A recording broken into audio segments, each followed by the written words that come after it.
This is Lo-fi Thrasher Lenny Blade, and this is the Retro Hunter Thailand show.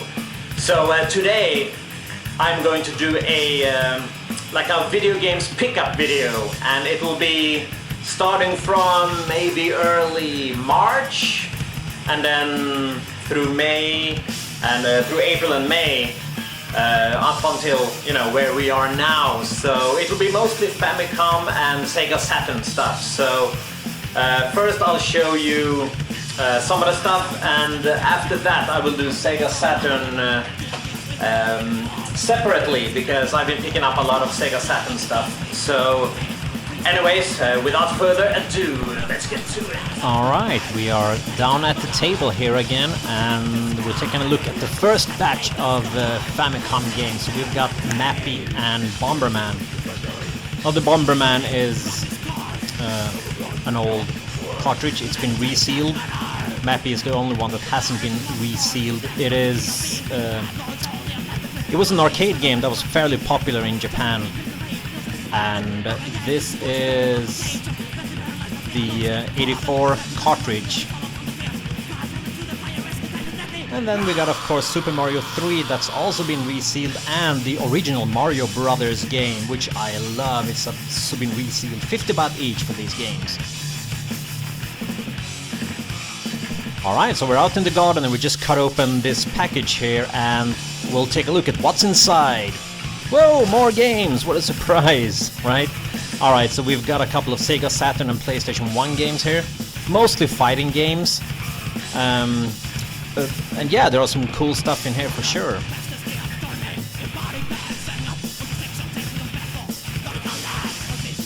So we've got the Sega Saturn Flash promo. We've got Heaven's Gate, which is a cool fighting game. Not super popular in the West, but it's a good fighting game. We've got Star Gladiators, which is a mix between Battle Arena Toshinden, Tron, and Star Wars, if you can try to imagine that.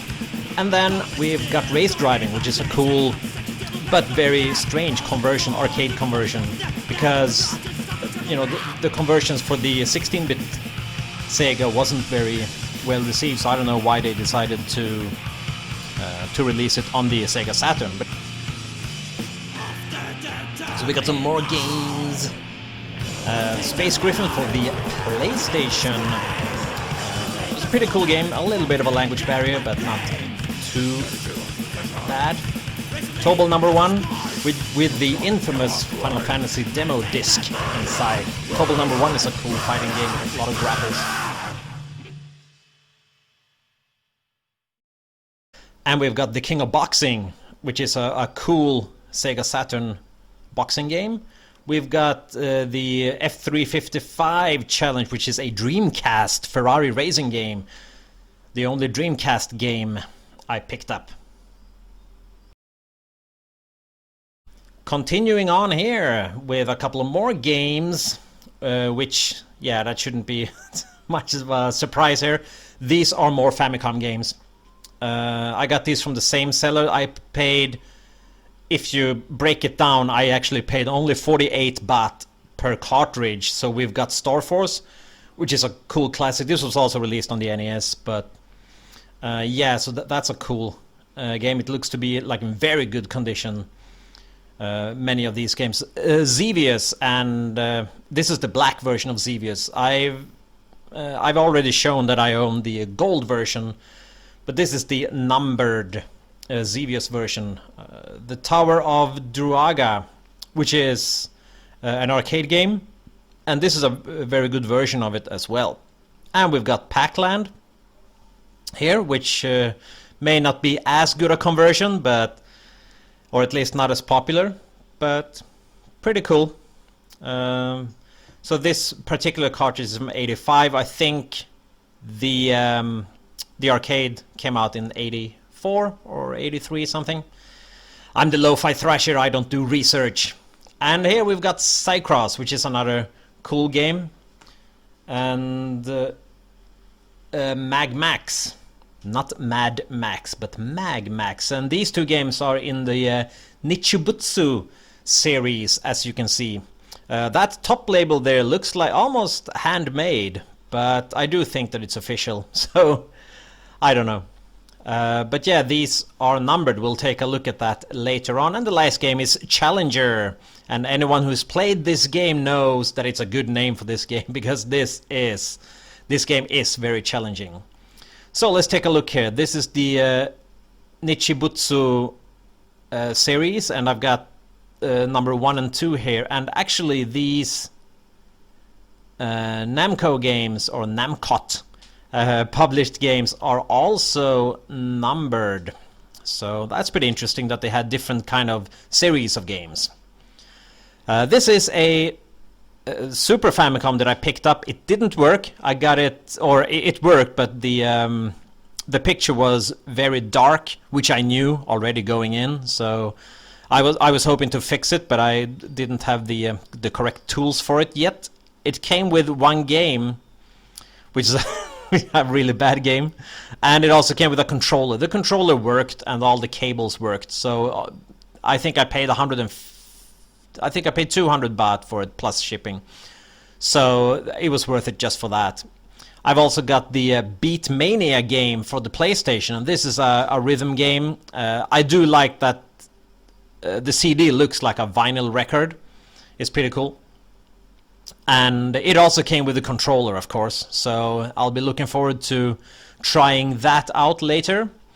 So there were a couple of more games released that were compatible with the Beatmania controller for the PlayStation 1, so that's cool. I'm gonna take a look at that later. Now, the controller wasn't in the best condition, but I do think it should work. I haven't tried it yet, but the buttons and the disc, or the actual turntable, do look and feel pretty good, so they should be alright. Alright, so let's dig into the Sega Saturn games. I'm gonna start with one of the ones that I was really happy to pick up. This is the game version, or like the tie-in game for a very cool, one of my favorite Japanese movies, Haunted School. And this is one of those, like in the West we call them kids on bikes nowadays. Kids solving mysteries and things like that. This is a haunted school, and a group of kids get in there and they meet all these crazy characters, and they do a lot of cool stuff. And if you're into that sort of stuff, I really recommend this movie. Now the game has a little bit of a language barrier, but I'm gonna try anyways. Okay, next game up is Siberia, with a C, which is like a cinematic arcade adventure style game. It has a little bit of a language barrier to it as well, but I like the setting and everything. It was also released in the West, so it would be easy for me to get a hold of like a walkthrough or the controls. I also got Pebble Beach Golf for 50 baht. That's the reason I picked it up. Unfortunately, it's also a lot more Japanese than it should be. So, but this was also released in the West, so if I ever feel like playing it, I could easily get a hold of, you know, how to control the games and so on. And if you wonder why my mouth doesn't follow my sound, it's because I am recording the sound afterwards, because I found myself so annoying. Imagine that. And what I just showed you there was King the Spirits, a racing game. Every time I see a racing game, I try to pick them up because I enjoy them on the Sega Saturn. I thought they were really good at racing games, Sega. And here we have Real Bout Fatal Fury. It uses the RAM expansion cartridge that I don't have, so I haven't tried it yet, but I found it pretty cheap. And then we have Shin Shinobi Den, which is a part of the Shinobi series, and it was a Sega Saturn exclusive, if I'm not mistaken. I also picked up both the Night games, the Nights into Dreams and the Christmas Nights game. Both pretty cool games, but I guess you should have the analog controller, which I don't have, but it's still playable. I also picked up 2 CG portraits, Wolf Hawkfield and Lao Chan, Virtua Fighter fame, King of Boxing, which is a pretty deep game. It's a pretty deep boxing simulation. You got like 30 something taunts and things like that. Race driving, which I already talked about a little bit.